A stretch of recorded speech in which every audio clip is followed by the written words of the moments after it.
One of the other significant changes we've made, which should help you guys particularly, your normal plumbing application forms, the old Form 1 and 2s, we've revamped those forms. It's taken us quite some time back and forward with various organisations, making sure we don't miss anything. That has now been amalgamated into one form. It's a Form 1, there is no Form 2. You'll see it's purely two-sided. One of the reasons we also did that is because later on you'll see there's a slide coming on regarding electronic lodgement, and we felt that if we could get your application forms down to something that's very easily manageable, that it also might encourage people to use electronic lodgement process. The Form 4 has been amended also to provide for the changes we've made to the Queensland Plumbing and Wastewater Code, certainly in relation to the use of an electric for like in flood affected areas. So there is some minor changes, particularly to that form. Smart EDA, this is also, as I say, a touch on for the form changes to the forms. The actual plumbing forms available on Smart EDA will commence on April 11th. That's the planned date for a start. We have somewhere in the region of, I believe, 27 local governments that have signed up to offer that service. And it basically means you will be able to make an application online. We really believe it's going to be a huge advantage for those people who are working in more remote areas, not necessarily in Brisbane because it's all fairly close. I believe Brisbane has its own online system anyway. But we've introduced this from April 11. And plumbing licensing, you will be able to also renew your plumbing licence. Our planned date for that will be in September, so that you'll be able to renew your plumbing licence online as well. We're also hoping that by that date there will be a public search register. It's very similar to what the Building Services Authority had. When you go and look for a licensed builder, you can put your details in and make sure the person's licensed. That should be available from September this year. I just want to touch on a little bit of national licensing, because national licensing obviously is something that's going to significantly impact pretty much everybody in this room. In April 2009, COAG formed an agreement basically that they would have a national licensing system across Australia. What this basically means is that you will get one licence, and that licence will enable you to travel throughout the whole of Australia. It may have certain conditions on it, depending on what your licence contains, but it will mean that if you're working in New South Wales, or if a New South Wales, for instance, licensee wants to come and work in Queensland, they don't have to apply for another licence, which is what they have to do at the moment. The mechanical services is included in the new licensing system, although it is not currently in the plumbing licensing system. It is actually being captured under the air conditioning. So it's there. We did try to push for it to be included in plumbing, but it was determined at a much higher level that they would separate it out and keep it with the air conditioning, because in a lot of the other states, mechanical services plumbers tend to do more air conditioning and refrigeration. So that's where it's going to be. So anybody that has a mechanical services plumbing qualifications at the moment, you will need to gain a licence under the new scheme, where at the moment you don't, but it will be under the air conditioning stream.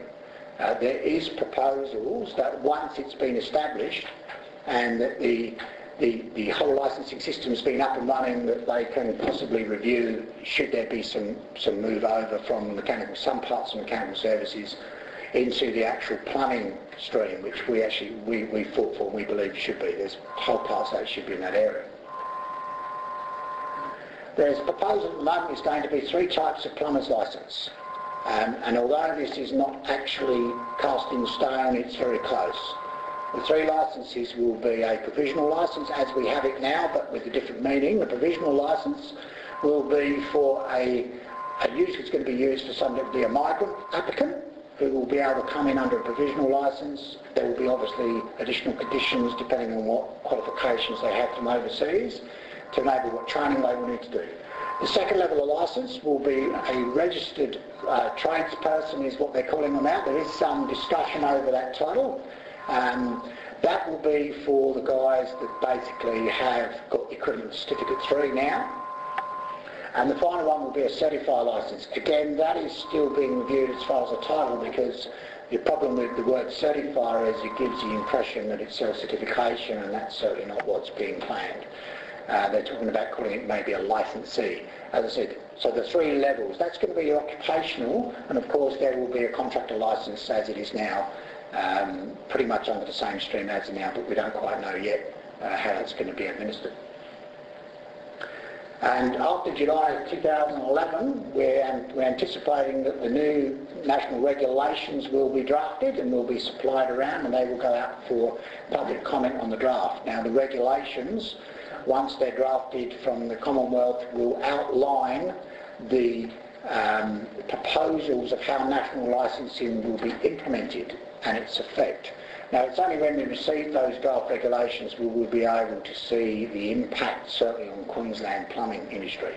And so therefore not only you guys and all the industry players will have the ability to make comment on those drafts, but obviously from our perspective as the legislator for plumbing in Queensland will have significant input to those. The plan for national licensing is that it will commence fully on the 1st of July 2012. Now at this moment in time that is still currently on track. Having said that, they still need to determine a new board, which will be the National Licensing Board. That hasn't happened yet. It was supposed to happen in January, but it hasn't quite occurred. And then from that they will actually create a new National Occupational Licensing Authority, which will run the whole process. Now once that comes in, and we anticipate that will come in before mid-year this year 2011, that allows that new authority then to determine how they're going to actually operate the licensing system. And as I said, the regulation once it comes out will have that basis in it as a draft point. One of the things that's come to brought our attention fairly immediately during the flood crisis here was the concern that government has, both state and federal government, of the lack of tradespeople that we were going to have available to help do this work.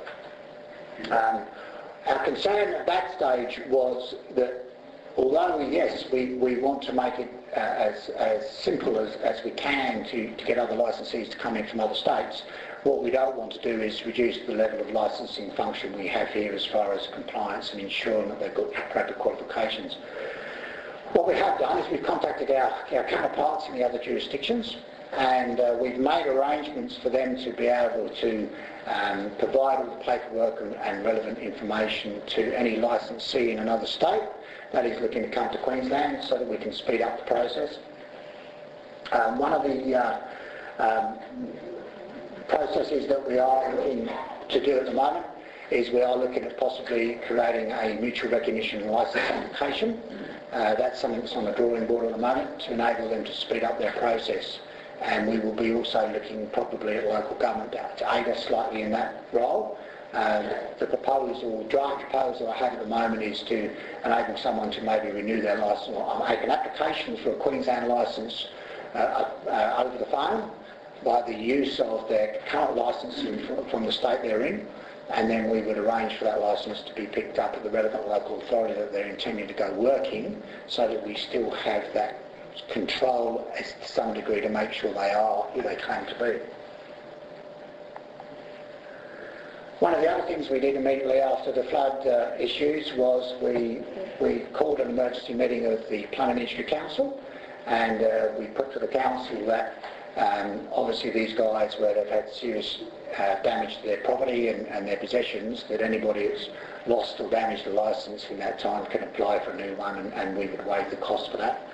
And that's already gone through, and that was approved literally within 10 minutes over the phone by urging a meeting with the council, so it was a very good response. One of the problems we've been having with licensing is people borrowing licences. And I'll put it to all you, do not let anybody, please don't let anybody use your licence. And we've been having quite a few problems, and I can tell you straight away in relation to the solar rebate scheme, it's come to hand quite a bit, where we've had people using plumbers' licences to do the work and they're not accredited to do so. In fact, we've got a couple of cases going at the moment where we've actually got people using plumbers' licences who are not even plumbers. And they just found out the plumber's licence and used it. And it was only come to about when we did an audit and wrote to the plumber that we found out the plumber didn't actually do the installations. So be very, very careful who you give your licence to and who you speak to the licensing. And again, interstate licence holders currently must hold a Queensland licence if they are to come and work in Queensland. As I say, one of the things we're looking to do is try and make that a little bit easier for the guys to get. New penalties were introduced last year. To just remind you on these penalties, if you work unlicensed, we catch people working unlicensed, that penalty's gone from $300 to $1,000. We do not have discretion. If our investigators go on site and they find that you're operating without a licence, they do not have the discretion under the Act to say, oh look, I'll give you till tomorrow, go get one. They have no alternative to issue a fine. I do not want to issue fines to licensees in Queensland. So make sure your licence is up to date. And if you do find anybody else working on site that you have any doubts is working unlicensed, pick the phone up, make the call. You know, we're here to help protect you guys.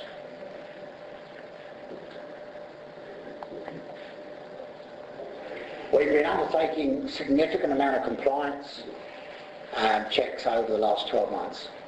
And I'm sure there's people in this room, many people in this room I'm sure have had at some stage one of our investigators come by, certainly on some of the sites, and ask, had to show your licence.